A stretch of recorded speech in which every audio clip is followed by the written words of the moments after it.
She raised him like her own, gave him everything, and he repaid her by kicking her to the curb.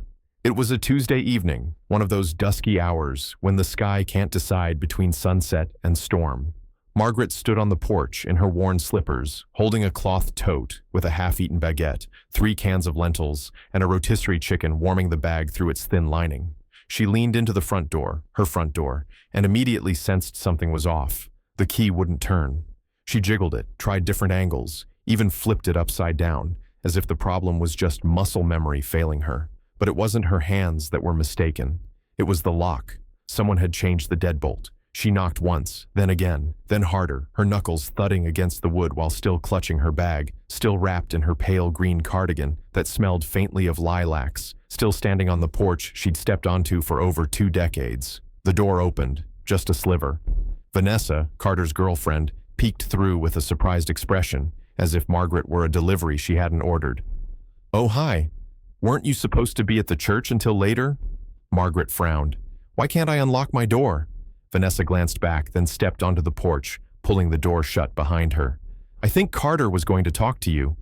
"About what?" Margaret asked. "You don't live here anymore?" The silence was dense. Margaret clutched the tote tighter, suddenly unsure where to rest her arms. Her chest squeezed. "What did you just say?" Vanessa gave a forced smile, the kind people wear when they're trying to keep chaos polite. "It's just legal stuff, really. Carter said you were okay with transferring the house over. Remember? All those forms on the dining table?" Margaret stared. Slowly, it began to add up. The stack of documents. Carter's casual tone when she'd asked what it all meant. "Just protocol," he'd said. "Just making sure everything's set in case anything happens." She had believed him. She had believed her son. And now, her fingers were trembling. Vanessa didn't linger. She slipped back inside, mumbling something about calling Carter. The door shut behind her, then locked. Margaret stood still. 1 minute, 3, then 7. No one came back. And she didn't knock again. She stepped down from the porch slowly, the warm chicken tucked under her elbow like something fragile. She had no idea where her feet would take her, but she knew one thing. They weren't taking her back there, because Carter hadn't just stolen her home. He had taken something deeper. And Margaret was about to remember exactly who she was. Long before Vanessa, before the signatures, before the lock turned against her, she had been more than just a woman keeping a house. She had been a mother, and not just to anyone, but to a boy no one else had wanted. Back in 1997, Margaret was pulling long nights at Mercy General Hospital in Baton Rouge, Louisiana. She was a night shift RN, resilient, calm under pressure, and gently spoken. A woman who had long made peace with the idea that motherhood wouldn't be in the cards. After 2 painful miscarriages and a failed fertility treatment, the ache was buried deep, unseen, but never forgotten. Then one evening, she met Caleb. He'd been brought in with a fractured arm, barely 3 years old, pale and thin, wearing a stretched-out sweatshirt that hung off his frame, its sleeves covered in ketchup. His foster parent didn't stay, just handed him over to a caseworker and walked out without a word. Margaret hadn't been planning to adopt, but sometimes life doesn't ask permission. Sometimes it just places a child in your care and dares you to walk away. Caleb didn't speak for days. He just wrapped his tiny arms around her like he was holding on for dear life. Wouldn't say a word, wouldn't eat unless it was from her hand. Something in her calmed him, and that was all the reason she needed. Just 9 weeks later, she submitted the first adoption forms. Half a year after that, he shared her last name. Her colleagues thought she'd lost her mind. A single black woman in her late 30s adopting a white boy with trauma in his eyes. Trying to fix the whole foster care system, they joked. No, she'd say, just him. Margaret gave Caleb everything she wished someone had given her. A bedroom with glow-in-the-dark stars on the ceiling, sandwiches with his name written in hearts, violin lessons, soccer camp, weekend drives to the nature preserve. He had allergies. She found the top pediatric allergist in the city, struggled with spelling. She got him a reading coach. She even taught him how to braid by practicing on his superhero dolls so he'd be ready to care for a daughter one day. Every holiday card had his handwriting. Every teacher conference, she was there, front row, pen in hand. But love wasn't always enough. As Caleb got older, things started to shift. By junior high, the questions began. Why don't we look the same? Why do people keep staring at us in public? Are you really my mom? She always answered with truth. Yes, you're adopted, but that doesn't make you any less mine. Still, it never truly settled for him. In high school, he pulled away. By the time college came, his visits were rare and brief. A quick overnight stay, a takeout dinner. Hey, Ma, and then gone again, eyes glued to his phone. Margaret never pushed. She kept his room the same, lights on, hoping quiet love would be loud enough one day. Then her husband died. And suddenly, Caleb started visiting more often. At first, it felt like a blessing. He'd clear out gutters, rake leaves, even refill her pill organizer without her asking. Sometimes he brought his girlfriend Amanda, and they'd chat on the porch while Margaret baked cornbread and watched Jeopardy. She believed things were mending. What she didn't know was that Caleb hadn't returned to reconnect. He had come back to assess. And by the time she pieced it all together, the house was no longer in her name, and her years of trust had been traded for nothing. But a mother never forgets, and Margaret was already reliving every sacrifice she'd ever made. That night, she slept in her car. She parked it 3 blocks from the place she once called home, outside a row of worn-down duplexes with rusted railings and plastic lawn chairs that hadn't moved in years. She didn't cry, not once, but her hands stayed fixed on the steering wheel, frozen at 10 and 2, long after the engine went silent. The rotisserie chicken sat untouched in the passenger seat, now cold, its juices leaking through the container. She stared through the windshield, not at anything in particular, just through it. Grief doesn't always come from losing people. Sometimes it's the realization that they were never who you thought they were. When her husband Thomas passed away 4 years ago due to an undiagnosed embolism, Margaret thought nothing could hurt worse. He had been her anchor, quiet, deliberate, full of depth. They met through a church book club, fell in love over catfish dinners and late-night gospel talks, and spent nearly 30 years building a life grounded in faith, grace, and consistency. But this pain, this betrayal, cut differently. The next morning, Margaret walked into the bank. Out of routine, partly, but mostly instinct. And there it was, almost ironic. The balance hadn't moved. Caleb never touched it, because Caleb never even knew it existed. After Thomas died, the hospital tried to dodge responsibility, called it an unfortunate event, but Margaret had been in nursing long enough to know when someone was stalling. She pressed, filed the right paperwork, looped in a retired legal contact from her nursing days, and 2 years later, she won a malpractice case everyone had told her was a lost cause. The settlement? Just over $8.7 million. She didn't tell a soul, not even Caleb. She shifted it into a protected trust under her maiden name, spread it across several institutions. Not out of fear, but out of wisdom. Not secrecy, strategy, because money changes people, and some treasures are safer left in silence. That morning, sitting in that padded bank chair with her ankles swollen and her heart splintered in 2, Margaret came to a quiet truth. Caleb hadn't just broken her trust. He'd misjudged her entirely. The house might have been gone, but she wasn't. She still had experience. She still had options. And she had something her son never learned to value: patience. That same day, she paid cash for a motel off the interstate in Hattiesburg. 2 nights, no ID, no questions. He needed a strategy, but more than that, she needed stillness. A moment to breathe and remember exactly who she was. Sitting in that motel room, Margaret pulled out an old spiral-bound notebook from her purse, pages filled with prayers, contact numbers, and little reminders to call her aunt in Shreveport. Near the back, she found a note she'd jotted down years ago, the day her settlement cleared. Let money make you silent, not loud. Let it buy you space. Let it buy you time. She smiled faintly. Caleb thought he'd pushed her out, but really, he had no idea. He hadn't exiled her. He'd released her. But freedom doesn't always come wrapped in comfort. Not at first. Margaret still had some fires left to walk through before she'd rise again. She could still remember the first time Caleb dropped a folder in front of her. It was a Sunday. She'd been at the kitchen table folding towels while the oven ticked steadily, warming up a pecan pie. Her joints ached that day, the kind of ache that whispered rain was on the way, but she'd kept her smile. Caleb had shown up unannounced. She didn't love surprises, but told herself maybe it meant he missed her. He walked in wearing one of those slim-fit shirts that looked like it came from a catalog, like he was trying on someone else's life. Amanda followed right behind, eyes stuck to her phone screen. Hey, Ma, Caleb said, leaning down for a half-hearted hug. Brought some papers. It's no big deal. Just stuff to clean up taxes, tighten things up on the property side, back-end kind of stuff, you know? Margaret's brow creased. What kind of papers? Caleb opened a folder with a smooth flick, like a card trick. Trust documents, property transfers, power of attorney forms. We had them reviewed. Amanda's office handles this stuff all the time. Totally normal. Amanda, still scrolling, mumbled, It's just to protect your assets, Mrs. Ellis. It keeps everything in your name but avoids probate later.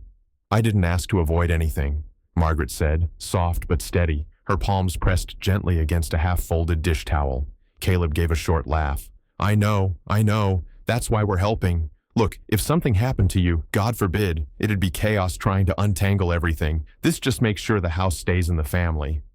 Margaret looked down, the words on the page blurred slightly. She didn't wear her reading glasses much, hated the way they pinched the bridge of her nose. Caleb noticed. Here, he said, offering her a pen. I already marked the signature spots. No need to worry about the rest. I've gone through it all with them. She hesitated. There were things she wanted to say. Things like, maybe I should have someone check this. Or, why do you need power of attorney now? But the words caught in her throat. This was her son, her baby.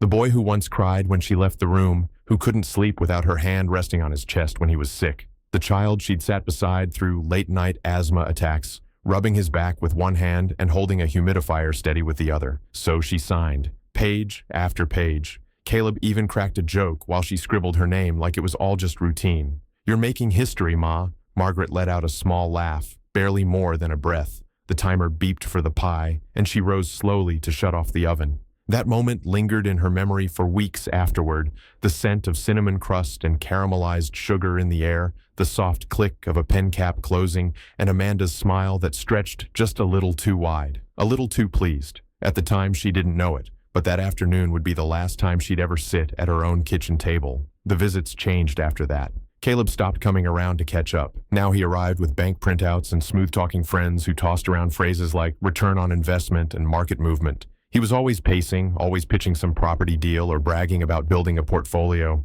Suddenly, her home wasn't a home anymore. It was equity waiting to be unlocked. And then came something new. He started calling her Margaret in front of Amanda. Not Mom, not Mama, just Margaret. Then one afternoon, while she was watering the begonias out front, she caught Amanda on a call saying, once we close on this place, we can finally lock in that loft in Austin. That's when Margaret started quietly packing a small overnight bag just in case. She placed her Bible inside, along with her passport, the last photo she had of Thomas, and her worn notebook that held the account details of the settlement Caleb never knew about. Her body had slowed with age, but her instincts, still sharp enough to sense when affection had turned transactional. Margaret hadn't survived everything she had just to stand by and watch her life be erased. Not without showing Caleb exactly what name he had written over when he started treating her like a burden. It was a quiet Wednesday afternoon. She'd just finished vacuuming the den, something she still liked to do herself, even though her knees ached with every step. Dust didn't care how old you were. And Margaret believed a clean house was a reflection of dignity, whether anyone noticed or not. Caleb walked in, still wearing his sunglasses indoors, earbuds draped around his collar. Amanda followed, mid-sentence on a Bluetooth call, barely looking up. They didn't acknowledge her at first, just passed by like she was part of the furniture, or worse, the help. Then Caleb paused, turned casually and said, Hey, next time you use the Dyson, can you remember to empty it? We've got folks coming to check out the place this weekend. Margaret blinked. Folks? Realtors, he said, just to get a sense of the market. You know, early stages. You're selling the house? He laughed, like she'd asked something absurd. Not yet, just weighing options. Gotta be forward-thinking, right? She straightened her back. Our options? And that's when he said it. You're kind of a guest now, Ma. It's still your space, of course. But legally, well, you know how these things go. Her fingers gripped the vacuum handle a little tighter. She didn't flinch, didn't yell, didn't shed a tear. She just nodded once. That night, she packed the bag for real. She didn't take much. Just what mattered. That Bible, the notebook, 2 dresses, a pair of sneakers, and her wedding band, the one she hadn't worn since Thomas passed, but still kept in a tiny velvet pouch beside her bed. Caleb didn't ask where she was headed. Amanda didn't even look up. As far as they were concerned, they had everything they came for, or so they thought. Margaret checked into a modest motel on the edge of town, right near a 24-hour gas station with flickering overheads and a diner that smelled like burnt coffee. The bed squeaked when she sat down. The radiator wheezed like an old man with a cold, but it was hers, and it was quiet. She pulled out her notebook and sat at the tiny desk. Then she opened it. There was a number scribbled near the back of her notebook, one she'd held onto for nearly 15 years. It belonged to a woman named Janice, who used to work at a nonprofit that helped senior women navigate tenant rights and property laws. Janice had come through for her once, years back, when a renter tried to blame her for a water heater leak. Margaret tapped the number into her phone. 1 ring, 2. Disconnected. She sighed and shut her eyes for a moment. Then another name surfaced, Clarence James Burrell, or just CJ, one of Thomas's old friends from the neighborhood. A lawyer, long retired, ornery as ever, but brilliant and loyal. They hadn't spoken in a long time, but Margaret picked up the phone anyway. It rang 6 times before someone finally answered. A scratchy, worn voice came through. "This better be Jesus or a mess." Margaret smiled. "Maybe it's a little of both." A pause. "Maggie?" "Yeah, it's me. I need a favor. I need to talk." CJ didn't need a lot of persuading. Real friends remember who showed up after the funeral, who dropped off food after your hip surgery, who kept showing up even when it wasn't convenient. And CJ had been waiting for this call. He just didn't know when it would come. The next morning, they met at a roadside diner just off Highway 49. The kind with laminated menus, chipped coffee mugs, and waitresses who called everyone sweetheart, whether they were toddlers or war veterans. CJ looked older now. His beard was more salt than pepper, and his eyes carried the weight of the years. But the brow was still furrowed, and his voice still cut like a knife. "You look like 10 miles of bad road," he said as he slid into the booth across from her. Margaret gave a dry smile. "Morning to you too." He took a sip from his black coffee. No sugar, no cream. Just like Thomas used to drink it. "All right," he said, setting the cup down with a clink. "Start from the beginning. No sugarcoating. Just give it to me straight." So she did. She told him about the paperwork Caleb had handed her, the locks, the way Amanda smiled like it was all already hers, the way he started calling her Margaret instead of Ma, the agents, the hollow pleasantries. CJ didn't interrupt once, just sat back, arms folded, listening with that stillness only old lawyers and pastors seemed to master. When she finally stopped, he exhaled long and slow. "He played you, no doubt, but he made one fatal mistake." She looked at him. "What mistake?" "He forgot who raised him." Margaret stared at her napkin, fingers tracing the stitching at the edge. "But I signed it over, CJ, the deed. I wrote my name on every page." He nodded. "Yeah, but if he misrepresented the documents, if he manipulated or withheld what it really meant, that's not legally binding. Consent given under false pretenses can be challenged." "You really think we can take this to court?" CJ gave her a sideways grin. "Maggie, I could file a motion against him in my pajamas and still win." She let out a tired laugh. It didn't carry much joy, but it did lift some weight. "I'm just worn out, CJ. I'm not trying to ruin him. I just want my house back. And I want to be able to look in the mirror and not feel like a fool." He nodded slowly, serious again. "Then we won't ruin him. We'll teach him a lesson he won't forget." They sat in that booth for over 2 hours, hashing it all out. Every signature, every date she remembered, conversations she jotted down. Margaret had documented more than she even realized. Nurse habits die hard. Always write it down. Always cover yourself. CJ walked her through what to expect next, the type of legal counsel he'd connect her with, the process of petitioning for review of the property transfer, what could happen if it reached court. Then, just as their plates were cleared and coffee mugs refilled, Margaret looked up and said something she hadn't told another soul. "I've got money, CJ." He blinked. "You mean some tucked away in savings?" "No," she said calmly. "I mean real money. A settlement from the hospital, just under $9 million. CJ almost dropped his coffee. "Lord have mercy." "I never touched it," Margaret continued. "Didn't want Caleb to know. Didn't really want anyone to know." CJ sat back slowly, shaking his head. "You've been sitting on that kind of money and letting that boy run you in circles?" "I didn't want the money to change how I loved him," she whispered. CJ didn't respond immediately. He just looked at her, really looked at her, then reached across the worn table and laid his hand on hers. "It didn't," he said quietly. "He changed all on his own." Margaret turned to the window beside their booth. Beyond the smudged glass, the highway shimmered under late morning light. Her reflection stared back at her, older than she felt, weathered, but not defeated. She looked like something chipped, not shattered. She turned back to CJ. "I want to do this the right way. No noise, no headlines, just my name back on my mailbox." CJ gave her a firm nod. "Then we'll make that happen." But there was still one thing left before attorneys, filings, and hearings. One last conversation she had to try. Not with the man Caleb had become, but with the boy she once cradled. She didn't call ahead. She knew if she did, he'd ignore the call or let Amanda speak for him. So she drove there instead. It was late afternoon when she pulled into the driveway. The yard looked like a real estate listing, manicured just enough to impress buyers, but too sterile to feel like home. Her flower beds were gone. She knocked once. Caleb answered in basketball shorts and a performance hoodie, clutching a protein shake. His face stiffened the moment he saw her. Margaret, what are you doing here?"